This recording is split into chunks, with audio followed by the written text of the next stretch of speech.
Okay, I know what you're thinking. How do you accidentally spend $300 on plants? Let me tell you.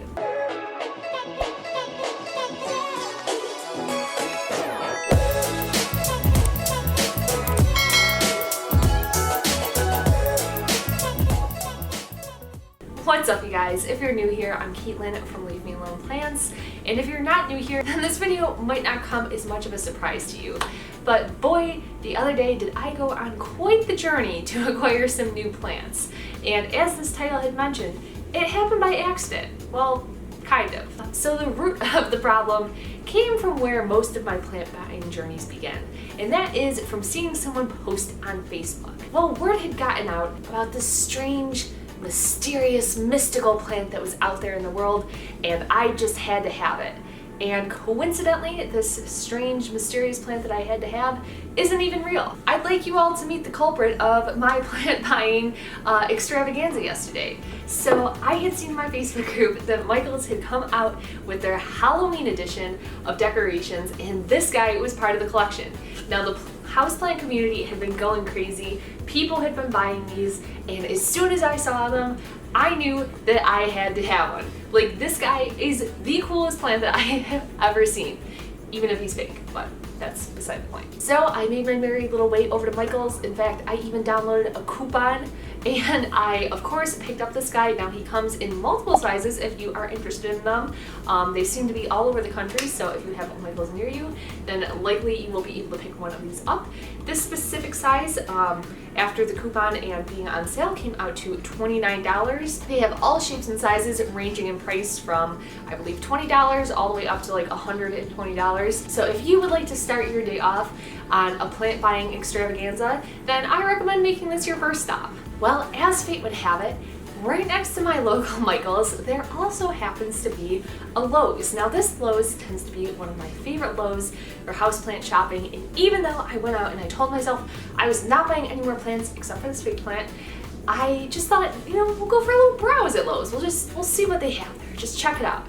Well, I walked in and a couple things caught my attention, let's just say that. So I started out in the indoor plant section, and for the last couple weeks, their indoor plant section had been really boring. But the very first thing that I saw when I walked in there was this Calathea dotty. Now, if you don't know, my favorite color happens to be black, and this plant is absolutely gorgeous. It has black with just little splashes of pink on there, not to mention the fact that Calatheas are my favorite type of plant. So of course, when I saw this one, I had to swoop it up, and well, now we're here. Now, admittedly, this plant wasn't in the greatest of shape. It looked a little tattered, but I figured he had some new leaves coming in, and we could easily remedy that problem by just bringing him home to my house and rehabbing him a little bit. As I continued throughout my journey of the indoor plant section at Lowe's, I also stumbled upon this guy. Now, I have him in a gigantic planter right now, so I can't necessarily bring the whole thing in the frame, but this is a dinner plate Aurelia. Now, if you are a fan of this channel, you may know that I am a fan of Aurelia plants. Of course, I have my Ming Aurelia, I have my Fabian Aurelia, and this one really is just rounding out the collection quite beautifully, in my opinion. Now, what really drew me to these plants before I even realized that it was an Aurelia plant is the fact that it has this beautiful variegation on these leaves. To me, this almost looks similar to my Fiddle Leaf Fig, the type of leaf that they have, just a variegated version. I know a lot of people out there hate the variegated Fiddle Leaf Fig. They say that it's picky. So I figured that this was a happy medium, and of course, it ended up coming home with me. Finally, no trip to Lowe's would be complete without a visit to the outdoor plant section, which is where I stumbled upon this date palm. Pick-me date palm, that is. Now, this was actually perfect timing because outdoors on my patio, I have had a sago palm out there for a long time, and unfortunately, that sago palm has just been getting so big that he's almost a little too intrusive out there. So I wanted to relocate him to another spot, but because of that, I had this empty spot open for a different palm. Well, I figured this pygmy date palm was just so cute, and it was only $15, so I swooped up on and got this guy. More of an impulse buy, but he really served a purpose, so overall, I think it was a win-win. So I had checked out at Lowe's. I was happy with my purchases. In fact, I was so happy. It had been such a great experience that I thought to myself, well, if today's going this well, maybe I should just head on over to Home Depot and see what they have over there. Now I drove extra far to this specific Home Depot that I know personally is my favorite. It has the best plants. They are so well taken care of there. I know typically when I go into big box stores, they tend to have kind of mangled leaves and they don't look the best and they don't have that great of plants. Not this Home Depot. This Home Depot is like on top of it. So as per usual, I started my browsing indoors, and lo and behold, one of the first plants that I came across was this Calathea bright star. Now I have been obsessed these bright stars for the longest time, and a couple weeks ago I had actually been on a purge. I claimed one from somebody, from one of the sellers. I went to go purchase it in the message and she came back to tell me that she sold it to someone else. So that was a little unfortunate. I was so heartbroken not to get that plant. When I walked in, I saw this plant. It was half the price of the one that I was going to buy the other one for.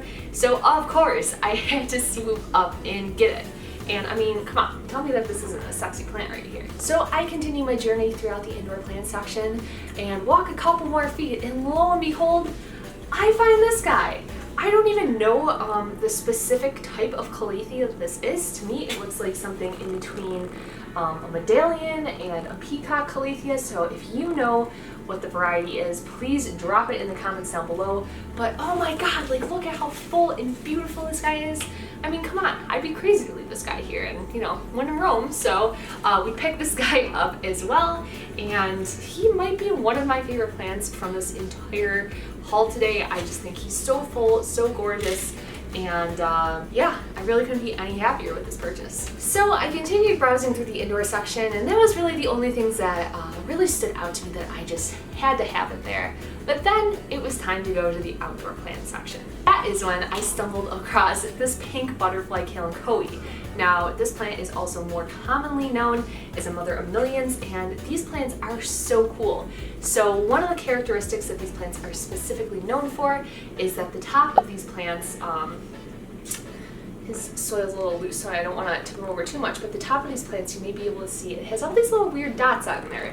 And what those actually are little babies. So the bottom of this pot is covered in these babies, and the top plants are just simply beautiful. Now, I've had the standard mother of thousands before, but I've never had this pink butterfly edition. So as they get the babies, they're super pink and they're flush and they're just, oh, they're so beautiful. So, and this guy, he's flopping out of there. But I was super excited to get this plant, and even though I already have something very similar to this, I scooped it up. It was a great price, and you know, I just couldn't pass it up. And firstly, right next to him, there had been a plant that I have never seen before, and he is also a Kale Cowy. This is a Kale Cowy cream scallop. Now I'm gonna say something a little crazy, but personally, I'm not a girl that's like super into pink. I don't like to wear pink. I don't really like pink things. I think pink princesses are completely overrated, but for some reason this plant, oh, it just called my name as soon as I saw it. I mean, like the variegation and the coloring, I mean, can't you just like, how could you just not agree that this is a gorgeous plant? It was pretty inexpensive, so he got added into my cart. These next three plants that I had found, they've all been next to each other. They're very similar, but slightly different. Now, this one right here is a sun sparkler. It is the blue elf. And we also have a sun sparkler. I believe this guy is called a lime zinger, if I'm not mistaken. And then finally, we have just a standard chicken hens. Now, coincidentally, my mom is not a plant person at all, but this is the only plant that I remember growing up. She always had these and she never was able to kill them. So if my mom wasn't able to kill them, then I figured it would be a great plant for me to add to my collection and just a little nostalgic. Now, these plants are super cool in my opinion all by themselves, but the thing that is even cooler is the fact that when I went to go check out, for some reason, the barcodes on these plants were not coming up, and the guy at the counter just gave them to me for free. So, moral of the story, good things happen to those who go plant shopping all day long. So I thought that I had everything that I needed from Lowe's, and then, well, I turned a corner. And that is when I found this guy. Now you might be thinking, that's a weird plant. Is that just a coconut in a pot? Well, almost. It's a coconut palm. Now, as you may remember from earlier in this video, I had been looking for one large plant to put on my patio earlier. Not two, I didn't really have room for two, but this guy was a little hard to pass up. So we ended up with two plants for the patio. Now, I wasn't entirely aware of what I was buying at the time, and maybe you are not aware of what these coconut palms go into, but I will put a picture over here for future reference if you are ever in a plant store and stumble upon one of these plants. Yeah, it's pretty big. I'm not sure what I'm going to do with this plant as it ages and gets gigantic, but for now, I absolutely love him. I think he's so cool. I love the fact that he's growing out of a coconut, and really just couldn't be any happier with this purchase. Now at this point, any sane person would probably say, oh, we're all set for the day. We have enough plants. Well, not me. So after I finished up at Home Depot, I decided to take a quick little lunch break from the morning's activities, and as I was on my lunch break, we were scrolling through Facebook, and I happened to notice this post from one of my local nurseries that they had a very specific plant I desperately wanted. Now, to be honest, this isn't one of my favorite local nurseries, and it's pretty far away, so I wasn't sure if I was gonna go, but I had the day off and I figured we might as well go and check it out to see. Well, the first thing that I saw when I walked into this nursery was this rat-tail cactus. Now, you may know if you watched my other videos, I do already have a rat-tail cactus, but in the last couple weeks, I made a critical mistake and let him sit out in the sun. These plants, despite being a cactus, really don't like that much light, so I got him crisped up a little bit and just wanted to pick up a second one while we were there. Now, at this point, I'm pretty sure that every single person in the valley had decided that they were coming to this nursery for the day. The line was literally out the door to cash out, and I've been waiting in line. While I had been waiting in line, a nice lady had actually come around and was handing out free plants. So I got this parlor palm also for free. Hey, like I said, good things happen to those who go shopping. Now, I have never had a parlor palm before, so this was a great little addition to my collection, and I thought he was super cute, and it was just a really nice gesture. So kind of an unexpected bonus that we got from this trip. Now we have the piece de resistance, which was the whole reason why I drove out to this other nursery, and also coincidentally the reason why part of my plant bill was so high for this voyage. Ladies and gentlemen, I would like to introduce you to my Lacutia Grandis palm. I hope that's how you say it, probably not. This plant has been the #1 plant on my wish list for a million years, you guys. I was so excited when I saw this posted locally on Facebook, so I had to go get this plant. Now, this is literally the most expensive plant that I have ever bought. It's definitely more than I would typically spend on a plant, but as I had said, I had wanted this plant for so long, so I decided that I would splurge on it. Its main characteristics, of course, are these gigantic palm leaves that look like big old potato chips. Some people do refer to it as, I believe, the wrinkled potato chip palm, also the ruffle palm, so a lot of names that it goes by, but oh my god, guys, I'm so excited to have this plant. I'm so grateful to be able to have acquired this plant, and yeah, that was the concluding piece of our plant haul for the day. So if you guys made it all the way to the end, I seriously appreciate you for watching this video.